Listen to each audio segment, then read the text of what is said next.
حضرت امام حسین رضی اللہ تعالیٰ عنہ یہ حضور کی اولاد پاک ہیں. پیروں کو تھوڑی مٹی لگ گئی. عمر جوانی کی تھی، داڑھی مبارک ساری سیاہ تھی، کالی تھی. حضرت ابو ہریرہ ان سے سالوں بڑے تھے، امیر المومنین فی الحدیث. حضرت ابو ہریرہ نے دیکھا کہ امام حسین کے مقدس قدموں کو مٹی لگ گئی. کسی سے بھی کہا جا سکتا تھا ذرا امام صاحب کی توجہ کرانا، یہ ذرا مٹی اتار دینا، لیکن حضرت ابو ہریرہ جھٹ سے اٹھے، اپنی پگڑی کھولی، اس کا پلو لیا اور حضرت امام حسین کے پیروں سے مٹی صاف کرنی شروع کر دی. کیوں کہ اہل فضل ہی کسی کی فضیلت کو جان سکتا، عزت والا ہی کسی کو عزت دیتا ہے. جس کے پاس وقار ہو. او میرے سنگیوں، لوگوں کی باتوں میں نہ آنا، یہ تمہیں الجھا دیں گے، یہ تمہیں تفریق میں ڈال دیں گے، یہ انتشار برپا کریں گے. یہ وہ حسین جماعت ہے جو حضور کے سامنے بیٹھا کرتی تھی. ان سے پیار کرنا، ان سے محبت کرنا. آپ کبھی ترمذی کی ایک حدیث پڑھیں تو مر جانے کو جی کرتا ہے. حضور نے فرمایا تھا میرے صحابہ کے بارے میں اللہ سے ڈرنا، میرے بعد انہیں اپنی زبانوں کا نشانہ نہ بنانا. کاش کوئی ان جملوں کا درد سمجھ سکے. فرمایا رب سے ڈرنا، اور کریم فرمانے لگے جس نے ان سے محبت کی میری محبت کی وجہ سے محبت کی، اور جس نے ان سے عداوت رکھی میری وجہ سے رکھی. کبھی بھی کسی میں، اور جو حضور کی اولاد ہے، صحابہ کرام نے ایک جگہ کچھ نذرانہ جمع کیا اور جمع کر کے کہا کہ حضور کی بارگاہ میں پیش کرنا ہے. اخراجات بہت زیادہ ہیں اور ظاہری وسائل اس ترتیب سے نہیں ہیں. یہ نذرانہ ہر مہینے پیش کرنا ہے. جب وہ لے کے حضور کی بارگاہ میں گئے نا تو اللہ نے قرآن نازل کر دیا. فرمایا محبوب ان سے کہہ دو لا اسألکم علیہ اجرا، میں تبلیغ دین پر تم سے کوئی اجر نہیں مانگتا. الا المودۃ فی القربى، بس میرے قریبیوں سے پیار کرتے رہنا، میرے قریبیوں سے محبت کرنا، پیار کرنا قریبیوں سے. یہ علی المرتضیٰ ہیں، یہ فاطمہ ہیں، یہ ان کا خاندان ہے، یہ ختیجہ ہیں، یہ عائشہ ہیں، یہ میمونہ ہیں، یہ حفصہ ہیں. ان سے پیار کرنا، میرے قریبیوں سے محبت کرنا. ہمارے دلوں میں حضور کی اولاد کا پیار ہونا چاہیے، طبیعتوں میں احترام ہونا چاہیے. ہمارا مزاج، ہمارا دل ان کے لیے دھڑکنا چاہیے. ہمارے لہجے، ہمارے انداز ہمیشہ ان کے حق میں نرم ہونے چاہیے. میں کہہ چکا ہوں سید کا صرف عقیدہ ٹھیک ہونا شرط ہے، باقی آپ تحقیق اور تفتیش میں نہ پڑیں، وہ جانے رب جانے. آپ کوشش فرمائیں ہماری اولادیں، ہم خود اور اہل فضل کا ادب کبھی نہ چھوڑیں. دوسری بات آپ سے یہ عرض کرنی ہے، اس کو اچھی طرح سمجھ لیں کہ قومیں اپنے اسلاف سے بڑی ہوتی ہیں. ہمیشہ بڑا ہم ہوتا ہی وہ ہے جس کا کوئی بڑا ہوتا ہے، جس کا کوئی بڑا نہیں ہوتا وہ کبھی بھی بڑا. یہ کچھ عرصے سے ٹرینڈ چلا ہے، اگرچہ یہ درست نہیں ہے. آپ کسی سنار کی دکان پہ جائیں تو اس نے اپنے پیچھے نا اپنے والد صاحب کی اور دادا کی فوٹو لگائی ہوتی ہے. حکیم کی دکان پہ چلے جائیں، کپڑے والی دکان پہ چلے جائیں تو اس نے پیچھے اپنے دادا کی، والد کی فوٹو لگائی ہوتی ہے. اگرچہ یہ درست نہیں، تصویریں نہیں لگانی چاہیے. تصویریں ان کے کیا، پیروں کی بھی نہیں لگانی چاہیے. جہاں تصویر ہوتی ہے وہاں نماز کیسے پڑھی جائے گی؟ فرشتہ رحمت کا نہیں آئے گا. یہ تو اب ایک ضرورت بن گئی. تو اب ضرورت کیا، اب تو خیر نفسیاتی مسئلہ بن گیا ہمارا. یہ نفسیاتی مسئلہ ہے. یعنی سلام بعد میں فوٹو پہلے، یعنی سیانے سیانے لوگ. اور یہ ہمیں ایسے کھیل تماشے میں لگایا گیا ہے کہ میں ڈھیر سارے لوگوں پر غور کرتا ہوں، پھر ان کے لیے دعا کرتا ہوں کہ یا اللہ ان کی مدد فرما. یعنی اس طرح کی حالت ہے کہ وہ زندہ ہی موبائل کے اندر ہیں، ہر چیز ہی. مجھ سے ایک دفعہ ایک صاحب نے پوچھا مولوی آج کل بڑے لڑ رہے ہیں. میں نے کہا وہ 4-5 ہے جن کو آپ موبائل پہ دیکھتے ہیں. آپ میرے ساتھ آئیں، میں آپ کو 20 اور سینکڑوں شیخ الحدیث بتاتا ہوں جو سکون سے بیٹھ کر رسول اللہ کا دین پڑھا رہے ہیں. تو آپ مسئلہ سے تو یہ ہے کہ ہم نے کل زندگی وہ سمجھ لی ہے جو موبائل کے اندر ہے. بہرحال وہ تصویر لگائی ہوتی ہے سنار نے بھی اور حکیم نے بھی اور ڈاکٹر نے بھی اور بہت سارے لوگوں نے کہ جناب اب یہ جو تصویر لگاتے ہیں تو اس کے پیچھے پوری حکمت ہوتی ہے. آپ ان سے پوچھتے ہیں یہ فوٹو کیوں لگائی ہے تو وہ کہتے ہیں ہم یہ بتانا چاہتے ہیں کہ یہ کام آج نہیں ہم نے شروع کیا، ہمارا شجرہ پرانا ہے، ہمارے باپ دادا سارے یہی کام کرتے تھے، ہمارا خاندانی ورثہ ہے. وہ ثابت یہ کرنا چاہتے ہیں کہ ہم پیچھے سے ہمارا ایک سلسلہ آ رہا ہے. ساری دنیا اپنے اکابرین کو، اسلاف کو، بڑوں کو ان کے زور پر بڑا ہونا چاہتی ہے. یہاں کچھ لوگ ایسے آئے ہیں جن کے نزدیک معاذ اللہ صحابہ ہی ٹھیک نہیں تھے، اہل بیت ہی ٹھیک نہیں تھے.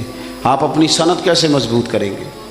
اگر وہ اولین جو حضور کے سامنے بیٹھتے تھے وہی ٹھیک نہیں تھے تو پھر ان سے ہو کے جو دین آگے آیا اس کو تم کیسے ٹھیک مانو؟ ساری چیزوں کو مشکوک کرنا چاہتے ہیں. ہمارے بزرگوں نے، امام بخاری نے، امام مسلم نے محنت کر کے حدیثیں تلاش کی، اصول بیان کیے کہ یہ حدیث صحیح ہے، متواتر ہے، حسن ہے، ضعیف ہے، کیا ہے، اس کے اصول اور قاعدے بیان کیے.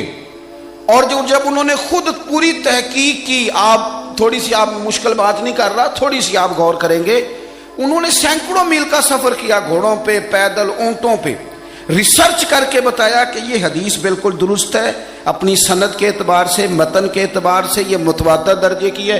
انہوں نے پوری ریسرچ کی. پھر غور کریں کیا کہہ رہا ہوں، جب پوری تحقیق کر لی تھی تو پھر انہیں کہنا چاہیے تھا نا یہ نبی پاک نے فرمایا ہے، کہنا چاہیے تھا نا کہ یہ حضور نے فرمایا، ہماری تحقیق ہے، حدیث درست ہے. لیکن کسی نے بھی ڈائریکٹ نہیں کہا. انہوں نے جب بھی کہا کہنے لگے حضرت عبداللہ ابن عمر فرماتے ہیں کہ حضور نے یوں فرمایا، حضرت انس بن مالک فرماتے ہیں کہ حضور نے یوں فرمایا، حضرت جناب سیدہ عائشہ صدیقہ فرماتی ہیں یوں حضور نے فرمایا، حضرت ابو ہریرہ فرماتے ہیں یوں حضور نے فرمایا. انہوں نے نا پہلے اس صحابی کا نام لیا جنہوں نے وہ بات اپنے سینے میں محفوظ کی.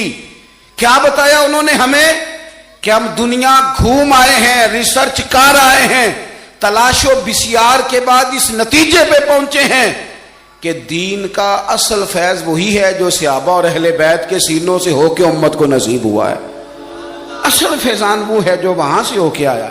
تو ایک بات تو یہ کہ اہل فضل کی عظمت، اور دوسری بات کہ اپنے اکابرین کے ساتھ جوڑ کے رہنا، اور تیسری بات حضرت سیدنا امام حسین، حضرت امام حسن رضی اللہ تعالی عنہما، ان دو شہزادوں سے نا نبی پاک صلی اللہ علیہ وسلم نے جو محبت فرمائی ہے نا وہ بھی بڑی قابل دید ہے. حضور نے جو ان سے پیار کیا ہے.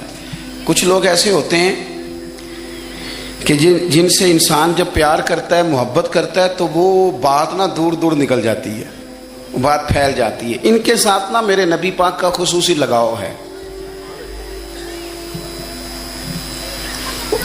اس کا مطلب یہ نہیں کہ ہر نانا ہی اپنے نواسے سے پیار کرتا ہے، یہ معنی نہیں. رسول پاک علیہ السلام جو کام بھی کرتے ہیں اللہ کی وحی کے ساتھ کرتے ہیں. حضور کا ہر کام وحی خدا ہے، اپنی مرضی سے حضور کوئی کام نہیں کرتے. تو نبی پاک نے جو بھی کیا ہے وہ امت کے لیے نمونہ ہے. حسنین کریمین سے جو حضور کا پیار ہے، جو نبی پاک علیہ السلام کی ان کے ساتھ والہانہ محبت ہے. اعلیٰ حضرت بریلوی نے حدیث لکھی ہے، راوی حضرت عثمان غنی ہے رضی اللہ تعالیٰ عنہ. حضور سید عالم صلی اللہ تعالیٰ علیہ وآلہ وسلم نے نا گھر میں پیغام بھیجا، فرمایا فاطمہ سے کہو ذرا حسن حسین کو تو بھیجے. یہ سارا دن ہی حضور کے پاس رہتے ہیں، سارا دن ہی، لیکن وہ جو والہانہ پان ہے، جو محبت ہے، جو ان کے ساتھ محبوب کا خاص لگاؤ ہے. سیدہ سے کہو ذرا شہزادوں کو بھیجے، تھوڑی سی دیر ہو گئی آنے میں. اعلیٰ حضرت فرماتے ہیں یوں لگتا جیسے سیدہ فاطمہ کپڑے نہیں ماں بدلنے لگتی بچوں کے، خوشبو نہیں لگانے لگتی، تھوڑی تیاری میں دیر ہو گئی تو محبوب نے نظریں جمائی ہیں اس حجرے کی طرف جہاں سے امام حسن اور حسین نے آنا ہے. رحمت کے عجب ہی جھمیلے ہیں، حسنین یہاں پر کھیلے ہیں. تو دونوں شہزادوں جب دروازہ کھلا تو حضرت عثمان غنی کہتے ہیں بچے جب نکلے نا دونوں تو یہ کوئی 10 15 50 100 میل دور سے تھوڑی آ رہے ہیں، تو یہیں رہتے ہیں. محبوب کے قرب خاص میں انہیں سایہ کرم ہر وقت نصیب ہے. لیکن نبی کریم علیہ السلام کا جو والہانہ پن ہے، جو ان کے ساتھ حضور کا رشتہ محبت ہے، جیسے ہی دونوں شہزادے آئے حضرت عثمان غنی فرماتے ہیں محبوب نے مقدس گھٹنے زمین پہ رکھ دیے اور دونوں بازو کھول دیے. ایک شہزادہ اس سینے سے لگ گیا اس کندھے سے، ایک اس کندھے سے لگ گیا. اور پہلے بھی حضور پیار کرتے تھے، پر آج تو رخ ہی بدل گیا بات کا۔ اللہ کے پیارے حبیب علیہ الصلوۃ والسلام فرمانے لگے، اے اللہ، یہ دونوں شہزادے کندھے سے لگے ہوئے، حضور فرمانے لگے، اے اللہ، میں ان دونوں سے محبت کرتا ہوں، تو بھی ان سے محبت فرما۔ اور کہا، اے اللہ، جو جو میرے حسن حسین سے محبت کرے تو ان سب سے محبت فرما، تو ان سب سے پیار کر جو میرے حسنین سے پیار کرے۔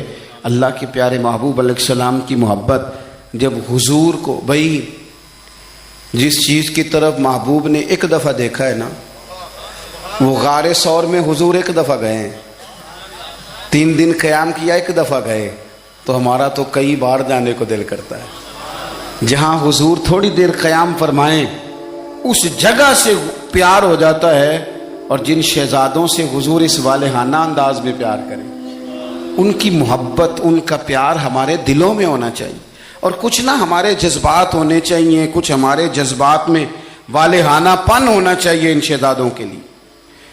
آج کل نا ہمارے ہاں دور ہے تقریروں کا، پوسٹیں لگانے کا، اپنی اپنی رائے، اور ویسے بھی جو ہم لکھ رہے ہوتے ہیں، جو بول رہے ہوتے ہیں، وہ اپنے لیے نہیں ہوتا، الا ماشاءاللہ، وہ تو سامنے والے کے لیے ہوتا ہے۔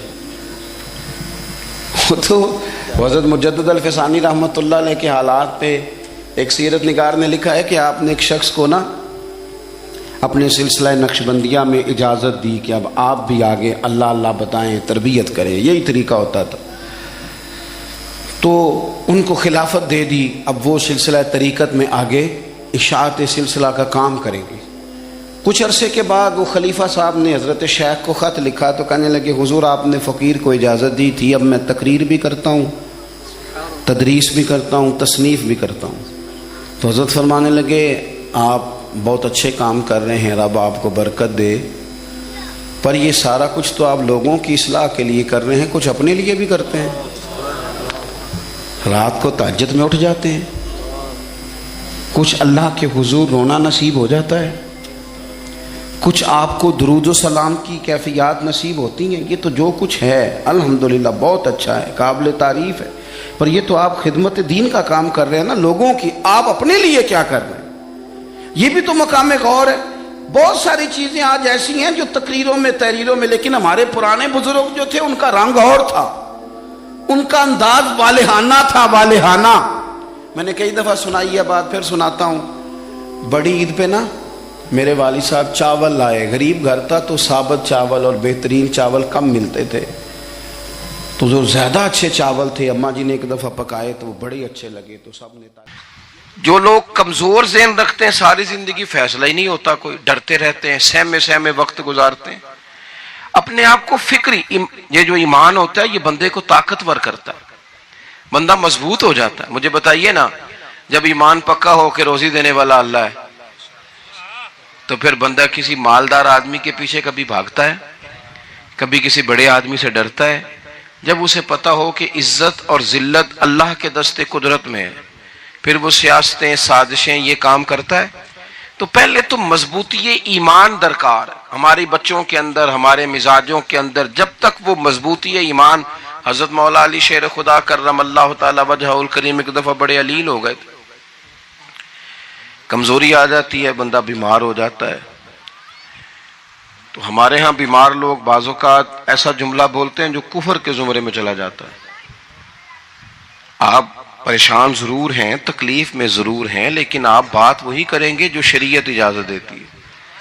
حضرت علی شیر خدا شدید علیل تھے، ایک صحابی تیمارداری کرنے گئے تو حضرت مولا علی کا چہرہ دیکھ کے پریشان ہو گئے، کہنے لگے آپ تو بڑے سخت علیل ہیں، اللہ خیر کرے، اللہ تعالیٰ آپ کو صحت دے۔ تو حضرت علی کہنے لگے تو فکر نہ کر، مجھے اس بیماری سے کچھ بھی نہیں ہوگا۔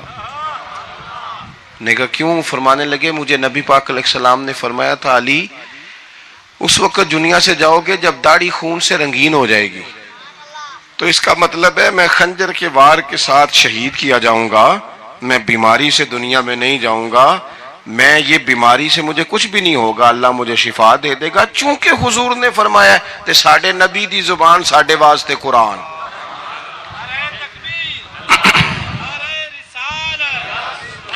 تو تو سب سے پہلے تو اپنے ایمان کے اندر، توکل کے اندر مضبوطی پیدا کریں. مسلمان دیکھو نا،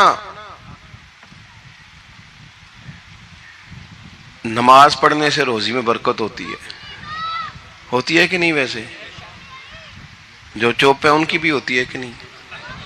نماز پڑھنے سے روزی میں برکت ہے. تو پھر اس کا مطلب یہ ہے کہ جب ٹائم آئے نا نماز کا، تو گاہک جتنے مرضی کھڑے ہوں پھر دکان بند کرنی چاہیے، پھر نماز پڑھنی چاہیے، کیونکہ روزی تو اللہ نے دینی ہے، گاہکوں نے تو دینی. تو سب سے پہلے ضروری ہے مضبوطی ایمان. میری طرف دیکھیں جی، آپ ویڈیو ضرور بنائیں پر میری طرف بھی تو دیکھیں نا جی. اللہ آپ کو خوش رکھے. موبائل اللہ تو مہنگے مہنگے دے وے، پر ساری دیڑی یہ کام تری نہ کروں. آپ بنائیں ضرور، میں ویڈیو بنانے سے منع نہیں کرتا، سارے بنائیں بے شک، پر دیکھیں میری طرف، میری بات پر غور کریں. دوستو، مضبوطی ایمان، توکل، اللہ کی ذات پر بھروسہ. آپ کبھی میدان کربلا کا پورا نقشہ اپنے سامنے رکھیں نا، پورا نقشہ. دو چیزیں ہیں. امام حسین کو نظر آ رہا ہے اب شہادت ہو جائے گی، اتنی بڑی فوج آئی ہے، خدا کی حکمت کے تقاضے سمجھ میں آ رہے ہیں، حالات کیا ہوں گے سمجھ آ رہی، پر ایک لمحے کے لیے بھی ان کا توکل کمزور نہیں ہوا. اپنے رب پر جو مضبوط بھروسہ ہے، مضبوط. سیدہ طیبہ طاہرہ حضرت فاطمہ الزہرا رضی اللہ تعالی عنہا نا اونٹ کے بالوں کی بنی ہوئی چادر اوڑھ کر چکی پیس رہی تھی. یہاں بیویاں بڑا روتی ہیں، غریبی بڑی ہے، بڑی غریبی ہے. حالانکہ اب کون بندہ پیبند والے کپڑے پہنتا ہے جی، دور ہی گزر گیا. اب تو بڑی مشکل سے وہ لوگ ملتے ہیں جو جوتا ٹوٹ جائے تو گانٹھ کے پہنے، ورنہ تو نئے جوتے آ جاتے ہیں. حضرت سیدہ پاک اونٹ کے بالوں کی بنی ہوئی چادر اوڑھ کے چکی پیس رہی تھی. نبی پاک صلی اللہ علیہ وسلم نے دیکھا، آنکھوں میں آنسو ضرور آئے، پر محبوب نے فرمایا فاطمہ دنیا میں تھوڑی سی تکلیف برداشت کرو، قیامت کی ساری عزت اللہ آپ کو ہی عطا فرمائے گا. تو توکل کی مضبوطی، اللہ کی ذات پر بھروسہ، اپنے رب کریم کے ساتھ امیدوں کا وابستہ کرنا، اس سے مضبوطی آئے. دوسرا فرمایا وَعَمِلُوا الصَّالِحَاتِ، بہترین عمل کیا جائے زندگی میں، نیک اعمال کیے جائے، وقت ضائع نہ کیا جائے. ہر وقت کوئی نہ کوئی کام بندہ کرتا رہے.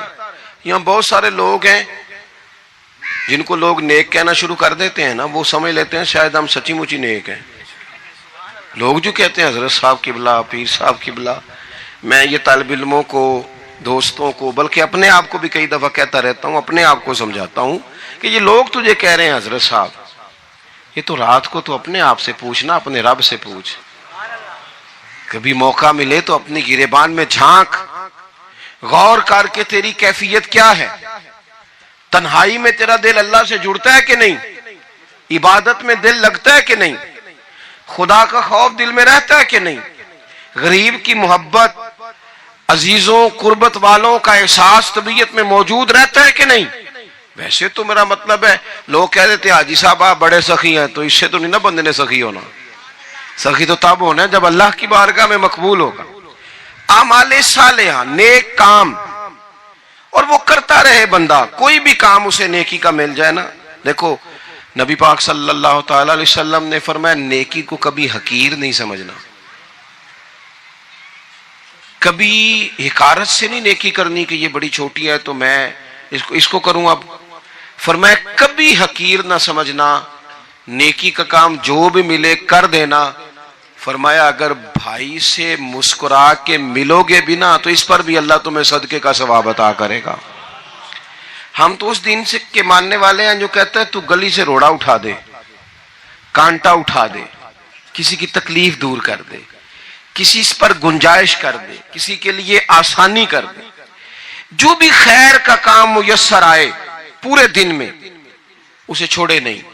صبح گھر سے نکلیں، وہ ایک صحابی تھے، غالباً تابعی تھے، تو بازار جاتے اپنے غلام کے ساتھ تو سارا بازار گھوم کے واپس آ گئے. خادم نے کہا جناب کو نہ کوئی خریدا نہ کچھ بیچا. تو آپ سارا بازار گھوم کے آ گئے. فرمانے لگے تیرا کیا خیال ہے؟ میں نے کچھ بھی نہیں کیا. کہا جناب پھر کیا کیا ہے؟ فرمانے لگے تم نے دیکھا ہے جو بندہ بھی گزرا ہے میں نے اس کو کہا السلام علیکم. تو کتنی کو نیکیاں میں جمع کر کے آ گیا ہوں. کوئی خیر جو میسر آئے. ہم سمجھتے ہیں کہ شاید کوئی کروڑ کو روپیہ ہوگا تو پوری مسجد بناؤں گا تو پھر میں نے نیکی کر دی ہے. شاید جناب میں، حالانکہ یہ چھوٹے چھوٹے کام ہیں نا، چھوٹے چھوٹے کام، ان کی تو زیادہ ضرورت ہوتی ہے، ان کی تو زیادہ حاجت ہوتی ہے. کوئی آپ رستے میں گزر رہے ہیں تو نیچے کوئی کھڈا بنا ہوا ہے تو اس پر ہم کیا کرتے ہیں؟ گاڑی میں بیٹھ کے تبصرہ کرتے ہیں اے روڈ کھورے کدوں بننا ہے. بھئی یہ کھڈا ہے نا تو آپ نیچے اترے نا تو آپ دھابڑا لیں نا، کئی پکڑے نا، یہ تو 5 منٹ کا کام ہے. یہاں آسانی کر دیں نا، آپ اس میں گنجائش کر دیں. حضور سید عالم علیہ السلام نے فرمایا، امام راضی نے حدیث لکھی ہے، قیامت کے دن ایک بندے کو اللہ معاف کرے گا تو مالک وہ بندہ عرض کرے گا یا اللہ میں تو بڑا گناہگار ہوں، کس وجہ سے معافی ہوئی؟ فرمایا رات کے وقت تو گزر رہا تھا، تیرے پیر سے روڑا ٹکرایا تھا، تو نے اٹھایا ادھر ادھر دیکھ کے کہ کوئی اللہ کے کسی بندے کو تکلیف نہ ہو جائے. کہ مالک ہو وہ تو میں نے زمانہ بیت گیا، کوئی اتنی بڑی بات بھی نہیں سمجھی. تو رب کریم نے فرمایا تو رات کے اندھیروں میں بھی میرے بندوں کا خیال رکھتا تھا تو میں تیرا خیال نہ کروں؟ کوئی عمل ہمارے ہاں لوگ کوئی کام نہیں کرتے، بالکل نہیں، کوئی کام نہیں، نہ بڑے نہ چھوٹے نہ سمجھدار نہ ان پڑھ، کچھ بھی نہیں. نشستن گفتن برخاستن، بیٹھو راج کے گپے مارو، تبصرے کرو فلانا کچھ نہیں کر رہا فلانا کچھ نہیں کر رہا، اس کے بعد اٹھ کے چلے جاؤ. کچھ کریں، وَعَمِلُوا الصَّالِحَاتِ، نیکیاں جمع کریں زندگی میں، خزانہ بنائیں، خزانہ. اپنی ڈیوٹیاں اپنی ذمہ داریاں پوری کریں، ہر وقت کام، ہر وقت ذمہ داری، ہر وقت ڈیوٹی. دیکھیں نا امام حسن اور حسین، ان کی آپ کبھی زندگی کا مطالعہ کریں. فرض نماز کے علاوہ 100 رکعت نماز نفل روز پڑھنی ہے. پتہ کرنا ہے غریب کہاں کہاں ہیں، ان کا خیال رکھنا ہے، اور نیرے پیسے نہیں دینے. ہمارے لوگ غریبوں کو پیسے ضرور دیتے ہیں، عزت نہیں دیتے. ان کو 4 پیسے کی مدد ضرور کر دیتے ہیں پر عزت نفس کا خیال نہیں رکھتے. امام زین العابدین رضی اللہ تعالیٰ عنہ فرماتے ہیں، گزر رہے تھے، آپ دیکھیں نا امام غزالی حدیث لائے ہیں کہ بندہ اور کچھ نہ کرے، کسی مومن کا دل راضی کر دے تو اللہ 60 سال کی نفلی عبادت کا ثواب عطا کرتا ہے. دل بدستاور کے حج اکبر است، از ہزارہ کعبہ یک دل بہتر است. کسی کا دل خوش کر دینا، اس کو راحت دے دینا، اس کو قرار دے دینا، اس کے لیے کوئی ایسا سامان کر دینا کہ بندہ مطمئن ہو جائے، سکون ہو جائے. یہ ہمارے ہاں جو لوگ ہوتے ہیں نا سرکاری ملازمین، ڈیوٹیوں والے، ان کی طبیعتوں میں تلخی ہوتی ہے. یہ اگر صرف پیار کرنے لگ جائے نا، میں کچھ میڈیکل سے وابستہ لوگ میرے احباب میں سے ہیں تو میں ان سے کہتا ہوں کہ شفا تو اللہ نے دینی ہے، چلو تم دوائی تو آج کے دیا کرو نا، تم آنے والے کی بات تو توجہ سے سنو. وہ بیچارہ اپنی بات، ہمارے ایک بزرگ تھے تو تعویذ لکھا کرتے تھے، بڑے عالم تھے. مجھے کچھ تھوڑی سی نا میرے دل میں ان کے بارے میں خفگی رہتی تھی کہ آپ اتنے بڑے عالم ہیں، آپ کتاب لکھیں، آپ تعویذ لکھ رہے ہیں، اور پھر لوگوں نے کمائی کرنی ہوتی ہے، آپ تو مفت دیتے ہیں سارا کچھ. اتنی لمبی ڈیوٹی، سارا دن بیٹھے رہتے ہیں آپ اور لکھتے تعویذ ہیں، پڑھائیں آپ. میں نے ایک دن ان سے گزارش کی، میں نے کہا شیخ آپ بڑے آدمی ہیں، جن لوگوں کو اللہ نے رسوخ فی العلم عطا فرمایا ہوتا ہے ان میں سے آپ ہیں. اللہ نے آپ کو پختگی دی ہے علم میں، شعوری عالم ہیں آپ، سارا دن تعویذ. فرمانے لگے یار میں تعویذ نہیں لکھتا، اصل مسئلہ یہ ہے کہ جو تعویذ لینے آتا ہے وہ اپنا سارا دکھ سناتا ہے. تو میں تعویذ نہیں لکھتا، میں نا بس لوگوں کے کلیجے ٹھنڈے کرتا ہوں. میں کسی کا، اب تو بچوں کے پاس ٹائم ہی نہیں، وہ تو ابا کا دکھ نہیں سنتے، بالکل نہیں. وہ تو ڈھونڈتے ہیں کوئی کونا ملے تو جا کے موبائل دیکھیں، وہ تو بیٹھتے ہی نہیں. اماں کہہ رہی ہوتی ہے کہ پتر کو 10 منٹ میرے پاس بھی بیٹھا کر، لیکن پتر مصروف بڑا ہے، ویڈیو چڑھانی ہے اس نے، ٹک ٹاک بنانا ہے اس نے نئی تصویر چڑھانی، ہم الجھ گئے. یہ چیزیں انسان کو نفسیاتی طور پر کمزور کر دیتی ہیں. جو لوگ زیادہ یہ کام کرتے ہیں ان کے حافظے کمزور ہو جاتے ہیں، وہ الجھ جاتے ہیں، انہیں پتہ نہیں ہوتا رات میں نے کیا کہا تھا، صبح میں کیا کہہ رہا. ہر وقت نہیں، ضرورت کے وقت، ہر ٹائم نہیں، مخصوص اوقات میں. حضرت امام زین العابدین رضی اللہ تعالیٰ عنہ فرمانے لگے، ہم گزر رہے تھے، امام حسین ساتھ تھے، تو رستے میں نا کچھ غربا، غریب لوگ بیٹھ کے کھانا کھا رہے تھے. کہتے ہیں ہماری ان پر نظر پڑی تو انہوں نے حضرت امام حسین رضی اللہ تعالیٰ عنہ سے کہا، حضور آئیے، تشریف لائیے، کھانا کھائیے. وہ ضروری نہیں ہوتا آپ کو سب کا کھانا پسند ہی آئے، ٹیسٹ اپنے اپنے ہوتے ہیں، یہ ضروری تو نہیں. کھانا پسند نہ بھی آئے تو دل تو پھر بھی راضی رکھنا چاہیے نا. قربان جائیں، نبی پاک نے کس طرح ہماری تربیت کی. حضرت عائشہ صدیقہ رضی اللہ تعالیٰ عنہ فرماتی ہیں، کریم محبوب کا میں نے یہ طریقہ دیکھا کہ اگر کھانا ناپسند ہوتا تو چھوڑ دیتے، پر کبھی اس میں سے نقص نہ نکالتے، عیب جوئی نہ کرتے. گرمی کے موسم میں کھڑی ہے بیچاری خاتون، اور کتنی مشقت سے اس نے کھانا بنایا، اور کتنی گرمی سہی ہے چولہے کے سامنے، لیکن صاحب وہ کھانا رکھا ہے تو وہ کہتے ہیں یہ تو کی پکایا ہے، وہ کھانے والی چیز ہے بھئی، اس طرح کرنا، اب جو اگلی ہنڈی ہے وہ تو پکا، نہ تو کھڑا ہو. یہ پتہ چلے یہ کام کتنی مشقت کا ہے. زندگی میں کچھ تھوڑا سا دوسروں کا خیال رکھنا یہ بھی تو دین کا حصہ ہے نا. آپ اپنی زندگی میں ہمیشہ اپنے لیے سوچیں، کسی اور کا سوچیں ہی نہ. تو میرے عزیز یاد رکھیں گے آپ، امام زین العابدین کہتے ہیں نبی پاک صلی اللہ تعالیٰ علیہ وآلہ وسلم نے نا حضرت امام علی مقام کی، امام حسن اور حسین کی اس طرح سے کچھ تربیت فرمائی تھی کہ غریب پروری ان کے اندر رچ بس گئی تھی، مزاج بن گیا تھا. وہ غربا بیٹھے تھے، دسترخوان بچھائے سڑک کے کنارے، تو امام حسین گزرے تو انہوں نے آواز دی. امام صاحب روک گئے، کہنے لگے حضور تھوڑی روٹی نہیں کھا لیتے ہمارے ساتھ. تو امام صاحب آ گئے، نیچے بیٹھ گئے غریبوں کے ساتھ. کوئی جرت کرے نا، چلو امیروں نے تو غریبوں کے ساتھ بیٹھنے کی جرت نہیں کرنی، کوئی پیر ہی بیٹھ جائے غریبوں کے ساتھ، وہی مہربانی کر دے کہ میں پیر صاحب ہوں، قبلہ ہوں، تو میں ہی چلو لنگر کھا لوں مریدوں کے ساتھ بیٹھ کے. ہماری تو محفلوں میں بھی نا جی، نعت خانوں کا، مولویوں کا، دوسروں کا کھانا اور ہوتا ہے، اور غریب آدمی کو شاپر میں چاول ڈال کے دیتے ہیں اور ساتھ اسے کہتے ہیں یہ لنگر شریف ہے. بھئی اگر یہ شریف ہے، تبرک ہے، تو اے پیر صاحب نو نہیں سی لنگدا، اڑتا ہے گلے میں لنگر ان کو. یہ لنگر شریف جو ہے یہ نعت خاں کو بھی تو گزرنا تبرک ہے کہ نہیں؟ ہاں نہ تو کرو نا. تو جیڑی زیادہ تبرک والی شے ہے وہ پیراں نو بھی تو کھانی چاہیے نا. نعت خاں کو اس کے لیے لہدا سے مرغ مسلم اعلیٰ کھانے. میں اکثر دوستوں سے کہتا ہوں چلو میلاد شریف پہ صحیح سب کے لیے اچھا کھانا پکاؤ. چلو جس غریبوں کے بچوں کو بیچاروں کو سارا سال وہ بوٹیوں کے لیے لڑتے ہیں، تم میلاد بھی اچھی روٹی پکا دو، تو بچہ جب کھائے گا نا بہت ساریاں بوٹیاں اور چاول، اور اپنے ابا سے پوچھے گا کہ ابا جی آج کی گل ہے، بڑا گوشت پہ لبد ہے.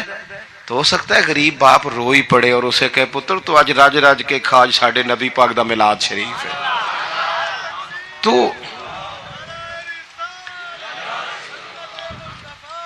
تو امام حسین رضی اللہ تعالیٰ عنہ نا آ کے غریبوں کے بیچ بیٹھ گئے زمین پہ. انہوں نے کہا کھائیے. تو وہ جس طرح وہ کھا رہے تھے نا سادے برتنوں میں امام حسین کھانا کھانے لگ گئے. میں نے کہا خیر کا کام کوئی بھی ملے اسے ضائع، چلو اور کچھ نہیں کر سکتے تھے، کسی کو سڑک ہی پار کرا دے نابینا کو، چلو اور کچھ نہیں کر سکتے، تو آپ کو پتا ہے کہ سامنے والا بوجھ لے کے گزر رہا ہے، آپ تھوڑا سا ہٹ جائیں روڈ سے، اسے گزر لینے دیں. کوئی تو کام زندگی میں کوئی ارادہ تو خیر کا بندہ کرے. امام حسین بیٹھ گئے، ان کے ساتھ روٹی کھائی. تھوڑی دیر کے بعد اجازت لی، فرمایا جاؤں؟ کہنے لگے حضور اور کھائیے.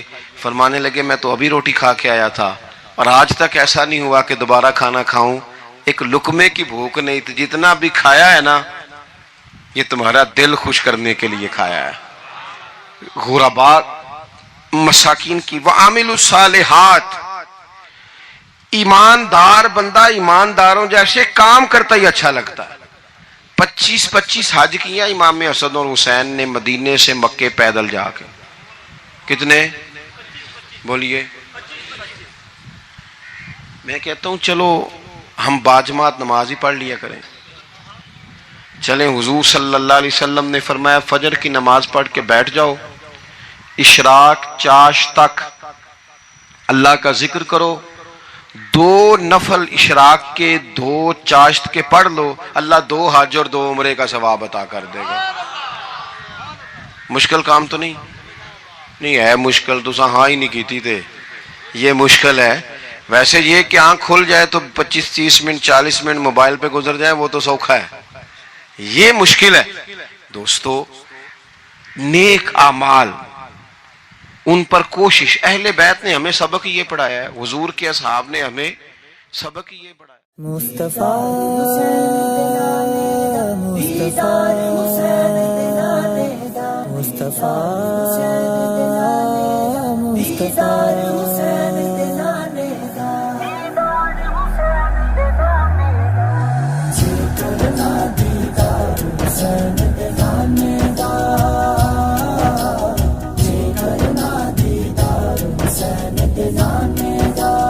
ہو جائے عاشق یار حسین دے نانے